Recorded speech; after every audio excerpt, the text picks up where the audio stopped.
Greetings, I'm Karen Colligan, and welcome to the Let's Talk Leadership podcast. So, why do I care about leadership? As a founder of PeopleThink, and in my tenure as a leader, consultant, and coach, I've certainly seen my share of very good leaders and my share of very bad leaders. And I thought, it'd be great to share the wisdom from the very good leaders. Hence, the Let's Talk Leadership podcast. You're going to hear from a variety of leaders who are in a variety of roles, sharing their leadership expertise by answering the same 6 questions. Every single leader is unique in their style and approach, and we want to capture that uniqueness and provide you, the listener, with a diverse way of looking at leadership. So let's get moving and talk to our next leadership guest. In this episode, I am thrilled to be speaking to Benjamin Warsinke, who is the founder of BrandedWorld. We're going to hear all about Benjamin's approach to leadership. So Ben, welcome, and thank you for being with us today. Thanks so much for having me. Yeah, we're going to have a good talk today, Mr. Ben. So tell us a little bit about who you are and give us a snapshot of BrandedWorld before we even get into our leadership conversation. So I would describe myself as a brand and culture consultant. As far as my role, I would say I'm a creative at heart, and BrandedWorld is really kind of a creative agency focused on brand and culture transformation. And we do that through play, through purposeful play. Yeah, I love it. Good. I can't wait to hear more about it. Great. Okay, so then, Ben, let's just get into the conversation. And as you know, I'm going to ask you 6 questions all around leadership, and we're just going to take it wherever it takes us. And so with that, my first question. So what we know about leadership, Ben, is that there are so many models. There are so many ways that people describe leadership. And so my first question is, how do you define leadership? I love this question because, like you said, there's so many different ways that people approach it.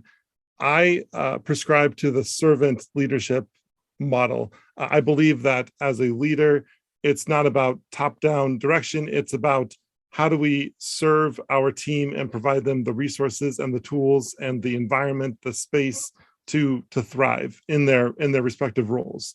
So in the way I describe it is, how can I best serve my team in order for them to do their best work? Yeah, and I love the whole idea about it's important for you as a leader to recognize that you have to provide those resources. You have to provide those tools so that your teams can be successful, because they need some help, and we're here to help do that for them. Yes, exactly. Yeah, love it. Okay, good. So when I think about my second question here, it's all about values. And the way that I look at values is that values are our guiding light. They're our North Star. I mean, it's really how we make decisions. And if we don't have clarity as a leader about our values, then how are our teams going to know? And how are we going to make the good decisions and those really hard decisions? Because if we stick to what we believe in from a values perspective, even if it's a hard decision, we're still going to make what we would believe is the right decision. So to me, values are so critical. And so what are your top 3? And if you can explain a little bit about each one, that would be great. Yeah, I absolutely, I love this question. You've got such great questions. The 3 values that come to mind are, the first one is Aloha. And that comes from when I was working in Hawaii for seven years. And what I really took away from the culture was that the spirit of Aloha. And so I define it as a respect for everybody. So as a leader, I really feel that everyone has respect, and we all need to be able to listen to each other, whether we agree or disagree. That's not the point. The point is to allow everyone to share their perspective and their experience, and that carries over into community building. It carries over into kind of everything. But that's something that I really believe in. So that's my number one value is Aloha. Wow, and that comes from Yeah, and then the next one is integrity, and this one really again came from my work with the Air Force in particular, in that working with them and with their leadership and their culture and understanding the integrity of what we say we were going to do. So we always had very big projects and very short timelines, and it was very, very challenging, but we had that integrity to say, this is what it is, this is how we're going to do it, and we're going to make sure that we complete it. And if we don't, we're going to be transparent and share why we can't complete it and how we're going to get it done. And so that was also another really big lesson. And I'm so grateful to have worked with top leadership from the Air Force, and to like at such a young age, and to have those lessons instilled in me. Yeah. And I have to make a comment about that, around what you just said, because if you think about the world today and the fact that so many of us are remote, and maybe we're going in, maybe we're not, it's hybrid and that type of thing. And you talk about culture, which is what you do for a living, and how hard it is to build a culture from a remote perspective. And then you think about what you just said, integrity. I am going to do what I say I am going to do. More importantly, if I can't, you will know. It's that transparency perspective. And you think about what your first two are. I can't wait to hear the third one, is aloha and then integrity. So the two of them, they're so tied together that from a team perspective, they're very clear about expectations already, and very clear about how you're going to make a decision. Yeah. Love it. Love it. So do tell about number 3. Yeah, so the third one I would say is curiosity, and that kind of lends to creativity and to play and innovation and ideas and kind of what's possible. And I think that we have to have that curiosity mindset, especially as a leader, because we are kind of we're on the front lines of the unknown. Like we have this vision, and we are sharing that vision with our team, and we're saying, hey, come with me. This is our purpose. This is why we're here. This is what we want to accomplish. And I want you to help me accomplish this. And that means that we have to be curious. We have to be curious about how are we going to do that? We often don't know how. We just have the vision, and then we have to figure it out along the way. And so having that curiosity to continuously learn, to talk to people, to continuously kind of upgrade your thinking and your perspectives, that's going to lend to moving further, faster. Yeah. And when you say curious, then, so I'm going to go back to how you define leadership around servant leadership. And it's almost like a circle there that you just indicated, Ben, because servant leadership is making sure that your team has the right resources and that you're trusting your team.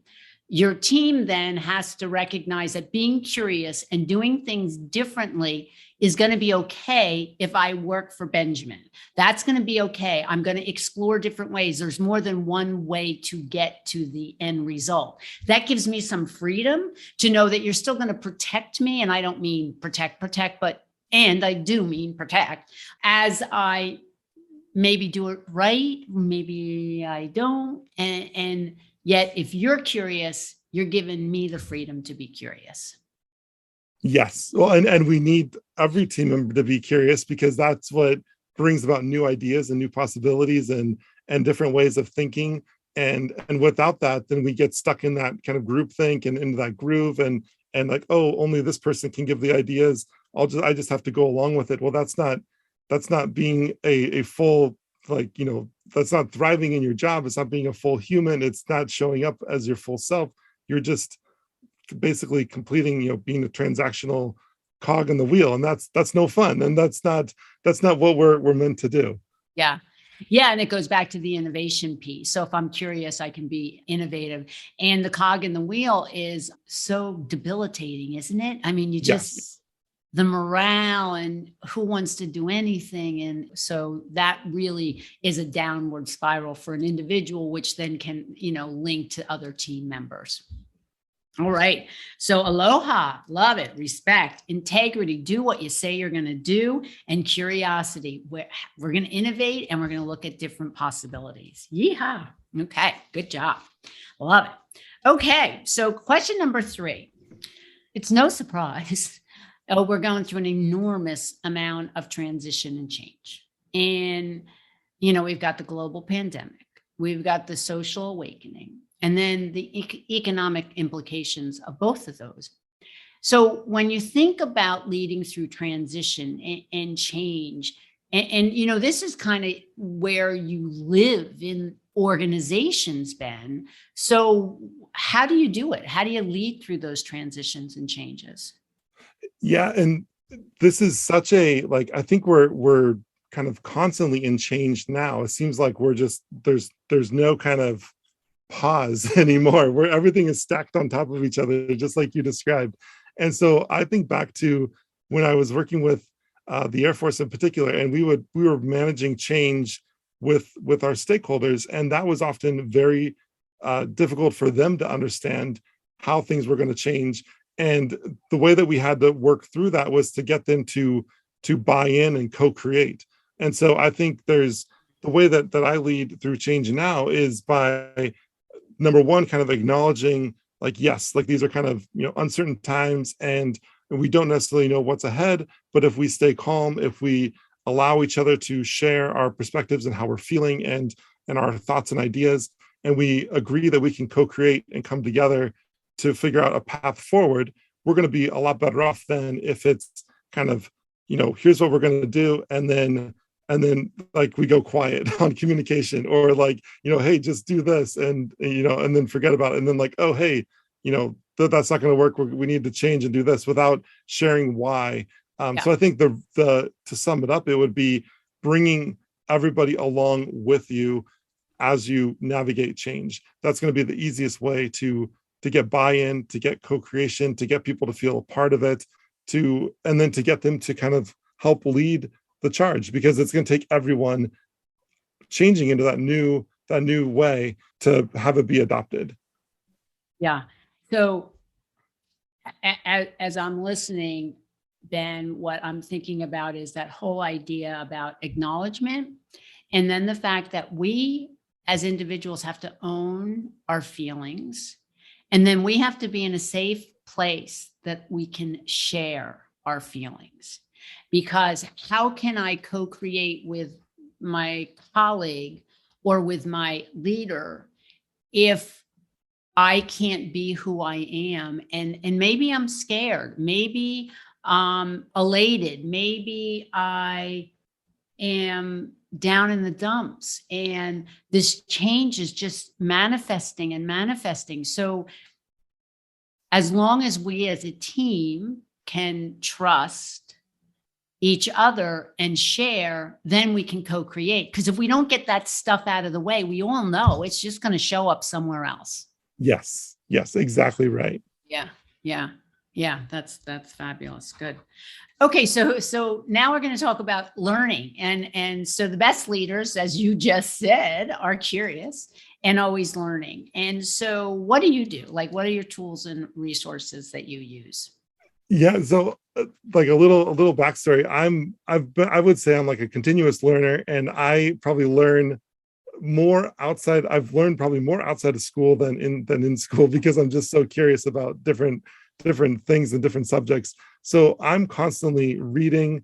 I'm constantly talking to people, and learning from others. That's one of the highlights of my community, in that bringing people together with different perspectives and different experiences, hearing from them and learning from them allows me to learn new things, and to recognize that I don't know everything and I can't possibly know everything, but I can bring in these amazing people who know like things in these specific areas, and then we can all grow that much further together. That's been an amazing tool. Yeah. And can you speak to your work a little bit around that? Because I think that your curiosity and how you work and bringing those two together has been a huge learning for you. So can you just speak on that a little bit? Yeah, can you clarify a little bit on the Legos? Yeah, so I think Lego Serious Play as a tool has been amazing to bring people together and kind of open people up and kind of get to these insights that you wouldn't normally get to in kind of normal conversations or in traditional brainstorming meetings, for example, Yes. or something like that. And it's often, it goes back to just what you were saying about the lack of vulnerability or the lack of trust or the Mhm. lack of psychological safety. Lego Serious Play eliminates all of that by creating an environment that is kind of safe, and everyone gets to share and everyone gets to build, and there's kind of this equal talk time experience. So you're guaranteed to hear from everybody in the room, and you're going to hear all these different perspectives, which opens up for more ideas and to figure out like how you can best utilize people in the team and how you can maybe give them tasks that they can really thrive in versus maybe with the work that they are currently doing, and other things such as that. But it's been an amazing tool to bring people together, but then also to learn about yourself individually and then as a team or as a group together as well.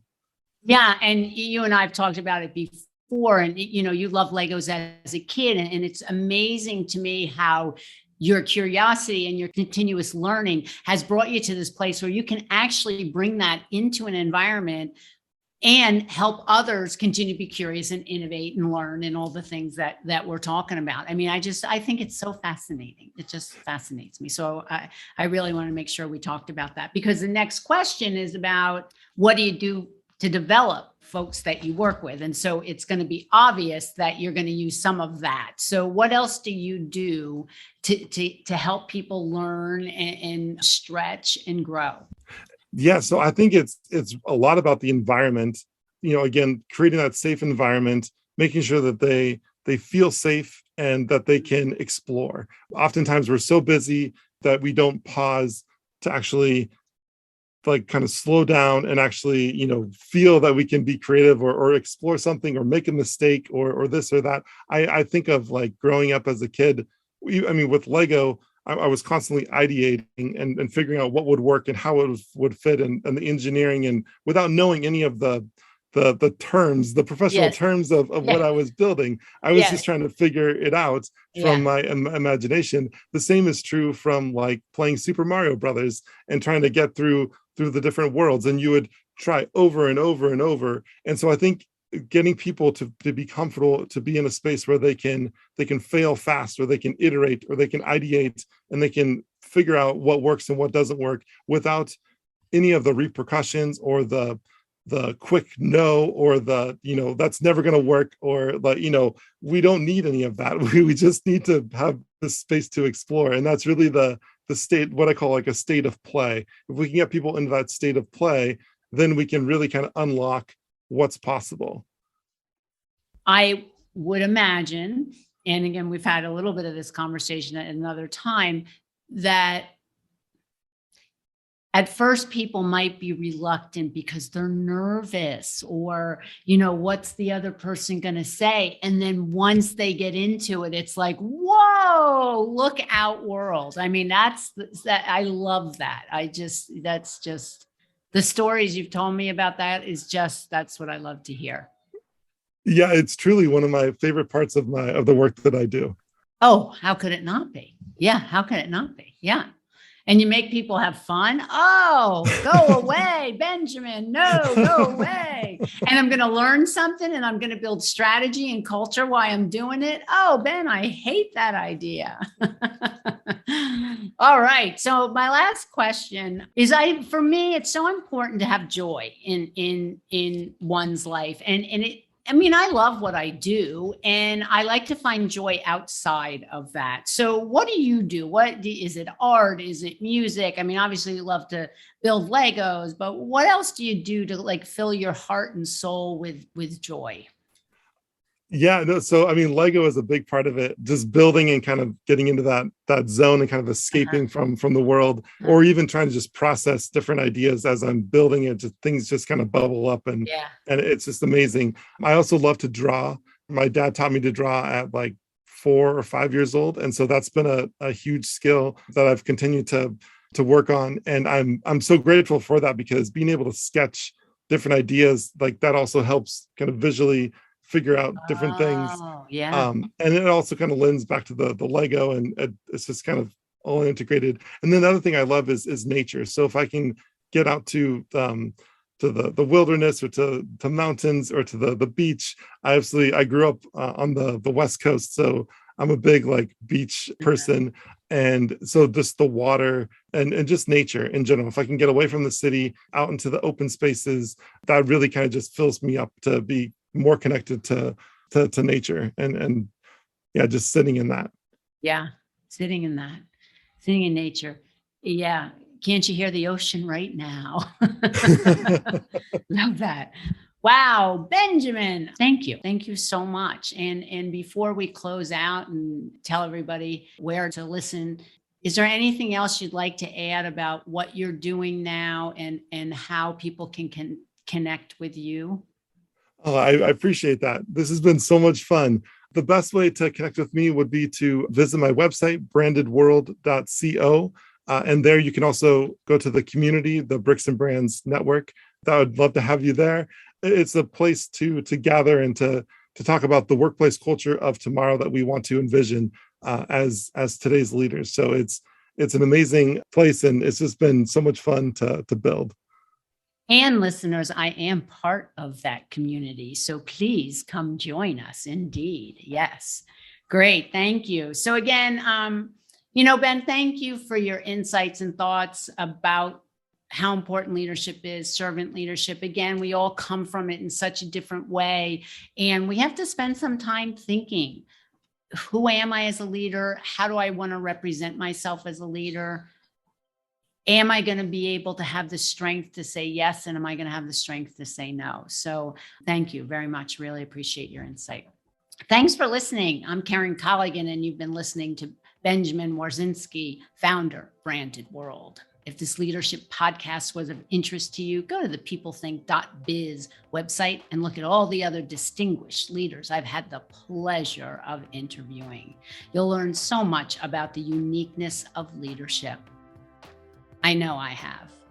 And don't forget to share with your colleagues. Till the next episode of the Let's Talk Leadership podcast, have a good one. And don't forget to keep it real.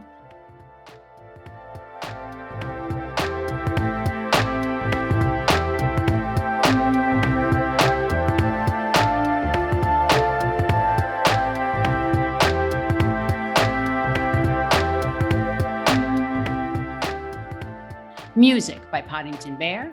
Editing by Mary Lee Williams. Thanks, everybody. Bye now.